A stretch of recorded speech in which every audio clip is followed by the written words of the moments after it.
రయ్యిమని వచ్చి ఎంట్రన్స్ వద్ద ఓ కారు ఆగింది. అదే స్పీడ్‌తో కారులో నుంచి ఇద్దరు దిగారు. అందులో ఒకరు చాలా డిగ్నిఫైడ్‌గా పెద్ద ఆఫీసర్‌గా ఉంది. ఆమె పేరు ఇజ్రత్ జహాన్. స్పీడ్‌గా నడుచుకుంటూ ఆ ఇద్దరు కూడా గవర్నమెంట్ ఆఫీస్‌లోకెళ్ళిపోయారు. చుట్టూ చూశారు. ఆఫీస్ అంతా చాలా హడావిడిగా ఉంది. ఎవరి పనిలో వారు బిజీగా ఉన్నారు. అక్కడ ఓ క్యాబిన్ ఉంది. అది ఖాళీగానే ఉంది.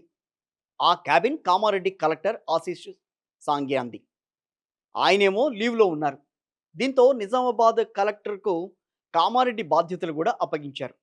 ఆయన గూడా ఒక వేరే పని మీద బయటికి వెళ్ళడంతో ఆ క్యాబిన్ ఖాళీగా ఉంది. ఆ ఇద్దరూ లేని టైంలోనే ఆమె ఎంటర్ అయింది.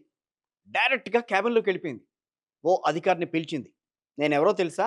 ఐఏఎస్ ఆఫీసర్‌ని. ఇప్పుడు ఈ జిల్లా బాధ్యత నాకే ఇచ్చారు. మీకు కొత్తగా వచ్చిన ఇన్‌చార్జ్ కలెక్టర్‌ని నేను. ఇదిగో ఉత్తర్వులు.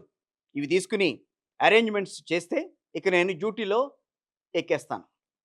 ఆ హడావిడిలో గూడా ఆర్డర్ వేసినట్లే చెప్పింది ఇదంతా. వచ్చింది అసలే పెద్ద ఆఫీసర్. చిన్న తేడా గూడా రావద్దు గదా! అందుకే అక్కడున్న ఉద్యోగులు ఆమెకు చిన్న చిన్న మర్యాదలు గూడా మొదలుపెట్టేశారు. ఇక ఆ ఉత్తర్వుల కాపీని తీసుకున్న ఆ ఆఫీసర్ దాన్ని మరో ఆఫీసర్‌కు చూపించాడు. సార్ ఇన్‌చార్జ్ కలెక్టర్ వచ్చేసింది. ఈ ఉత్తర్వులను చూపించింది. మీరు గూడా కన్ఫర్మ్ చేస్తే బాధ్యతలు అప్పగిచ్చేస్తాం అని ఉన్నదున్నట్టుగా చెప్పేశాడు. ఇన్‌చార్జ్ కలెక్టర్ ఏంటి? ఉత్తర్వులేంటి? ఇదేదో తేడాగా ఉందే! సరే ఫస్ట్ దీన్ని గవర్నమెంట్‌కి పంపిద్దాం. ఆ తర్వాత ఏం చేయాలో చూద్దాం అని మరో అధికారి స్పష్టంగా చెప్పేసాడట. ఇంతలో ఏమైందో ఏమో గాని, ఆ డిప్యూటీ కలెక్టర్ అని చెప్పుకున్న అమ్మగారు అక్కడి నుంచి మెల్లగా జారుకుందిట. ఇదేందయ్యా ఇది? కలెక్టర్ అని వచ్చింది గదా! వెంటనే అక్కడి నుంచి వెళ్ళిపోతోంది. ఇదేదో తేడాగా ఉందే అని అనుకుని ఎంక్వైరీ చేశారు. వచ్చింది ఆఫీసర్ కాదు, ఎవరో ఫ్రాడ్ అని తేల్చారు.